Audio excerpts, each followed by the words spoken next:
യേശുവിൽ ഏറ്റവും പ്രിയപ്പെട്ടവരെ, നല്ലൊരു ദിവസം ഈ പ്രഭാതത്തിൽ, ഈ ദിവസത്തിൽ ആശംസിക്കുന്നു.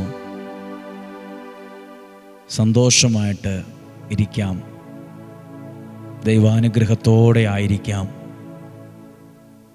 ദൈവത്തിൻ്റെ കരം അനുഗ്രഹിക്കുന്ന വിധത്തിൽ നിങ്ങളുടെ മേലുണ്ട്.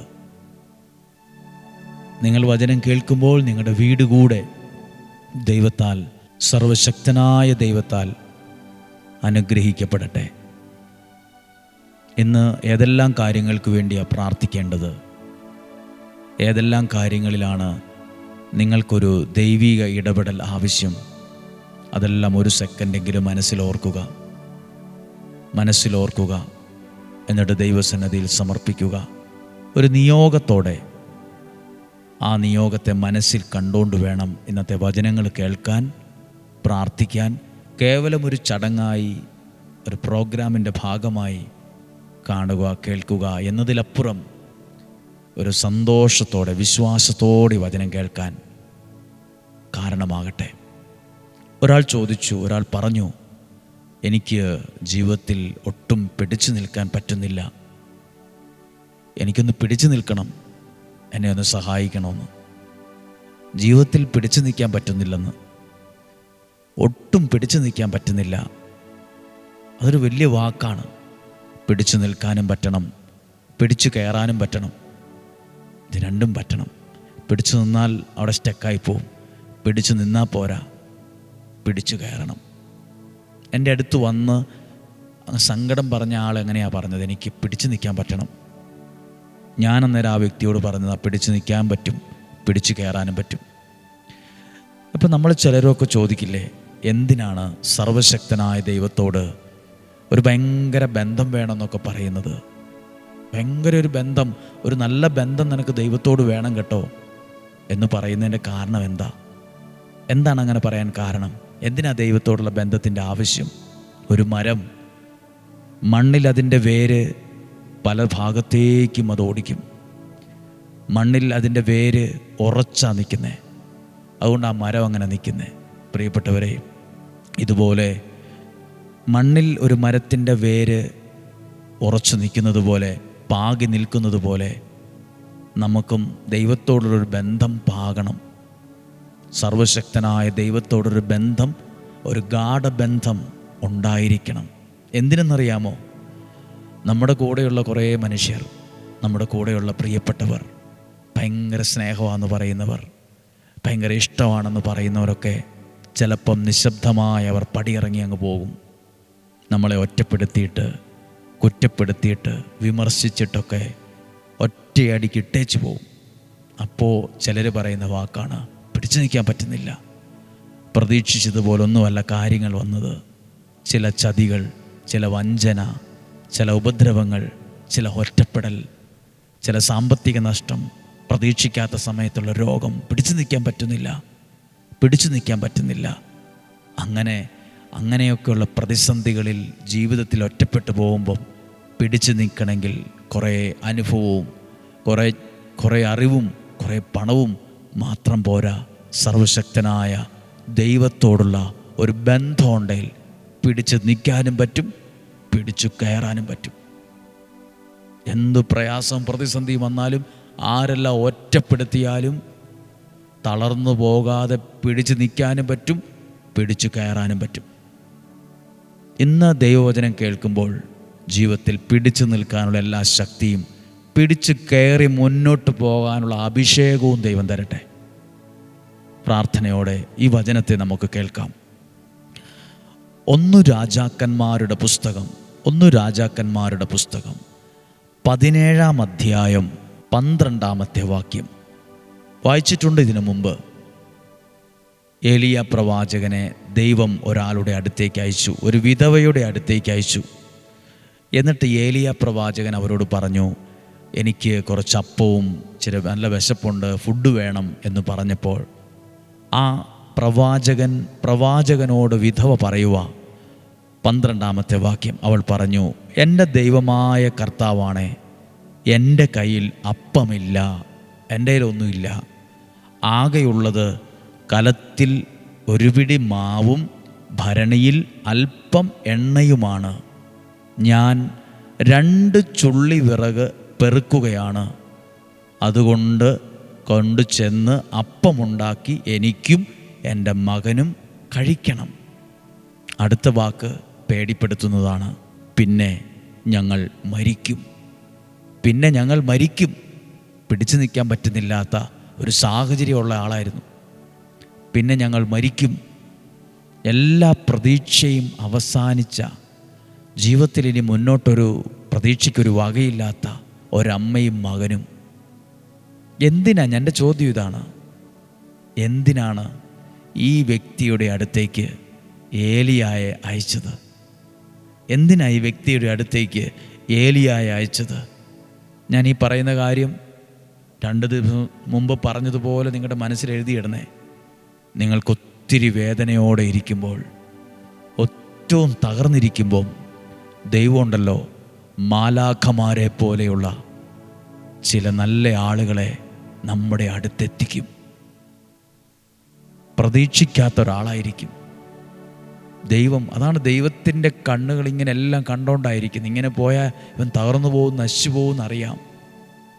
ഇപ്പം ദൈവദൂതന്മാരെ പോലെ, മാലാഖമാരെ പോലെയുള്ള ചില മനുഷ്യരെ അടുത്തെത്തിക്കും, നമ്മുടെ വീട്ടിലെത്തിക്കും, നമ്മുടെ അടുത്തെത്തിക്കും. നമുക്കത് എത്തും പിടിയും കിട്ടില്ല. ഈ പുള്ളി എന്തിനാ എൻ്റെ അടുത്ത് വന്നത്? സത്യം പറഞ്ഞാൽ ഏലിയ പ്രവാചകന് ഭക്ഷണമൊക്കെ ആവശ്യമുണ്ട്.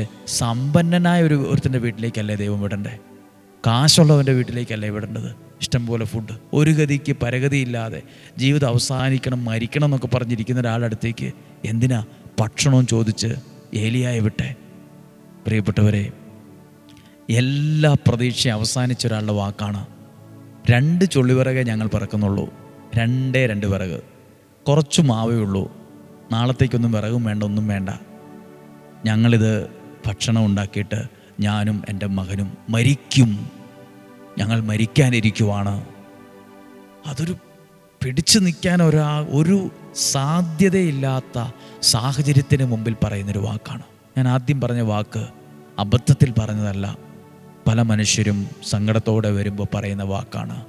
ഒട്ടും പിടിച്ചു നിൽക്കാൻ പറ്റുന്നില്ല, എന്നെ സഹായിക്കണം, നിങ്ങൾ എനിക്ക് വേണ്ടി പ്രാർത്ഥിക്കണം.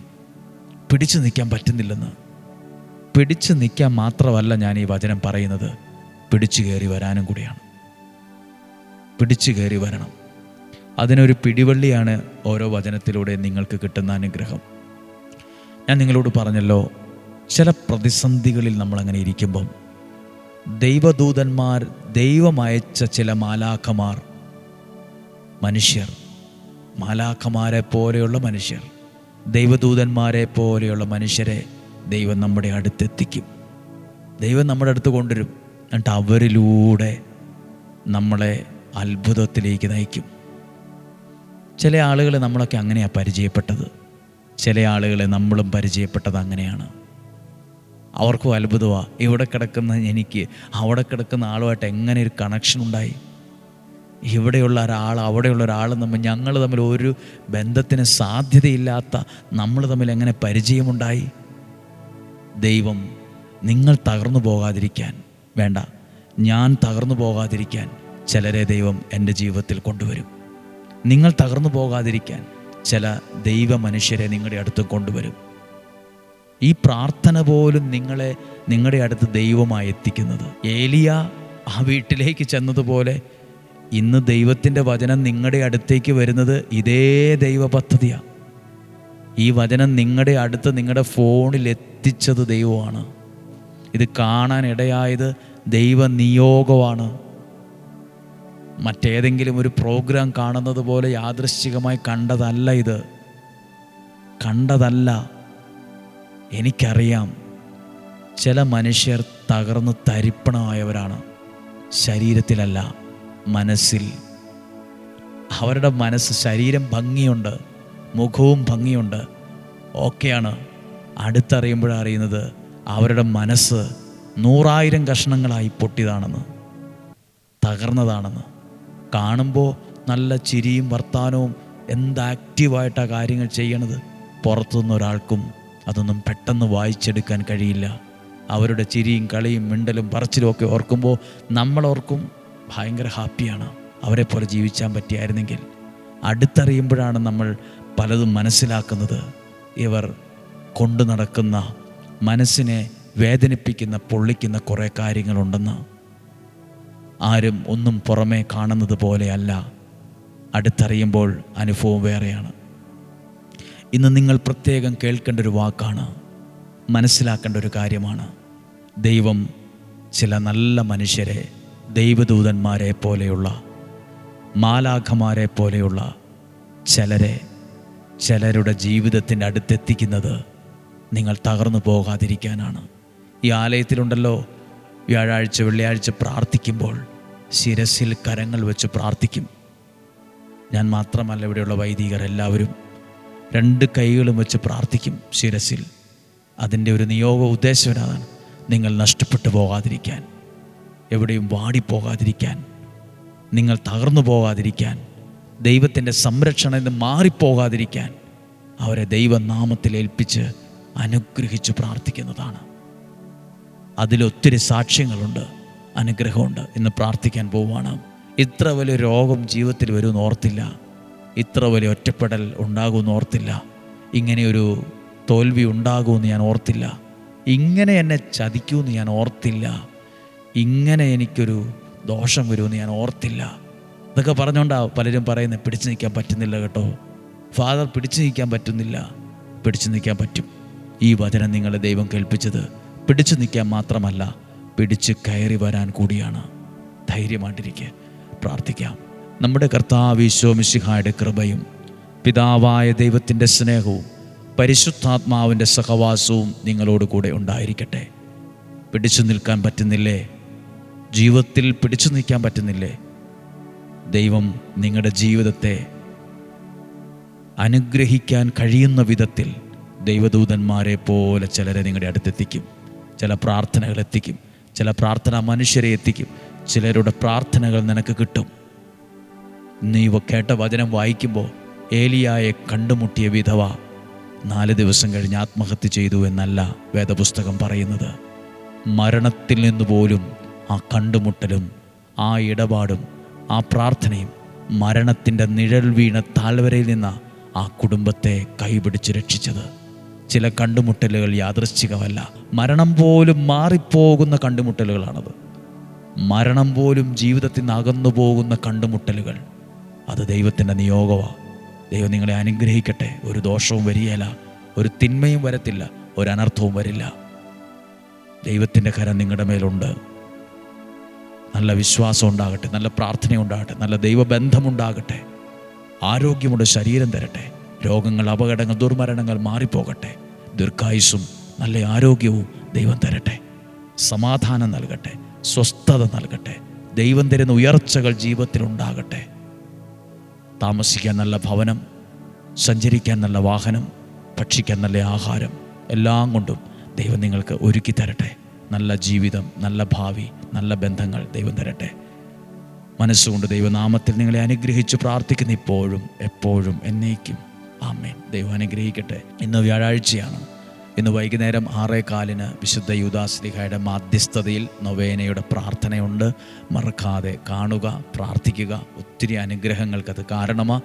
ഇന്ന് വ്യാഴം, വെള്ളി, ശനിയാഴ്ച, ഈ 2ാം ശനിയാഴ്ച വൈകുന്നേരം നേരത്തെ അറിയിച്ചതുപോലെ സിസ്റ്റേഴ്സിനായിട്ട് മാത്രമായി ഒരുക്കുന്ന ഒരു പ്രാർത്ഥനയുണ്ട്. 1/2 മണിക്കൂർ പ്രാർത്ഥനയും ആരാധനയും കൂടിയുള്ള ഒരു ശുശ്രൂഷയാണ്.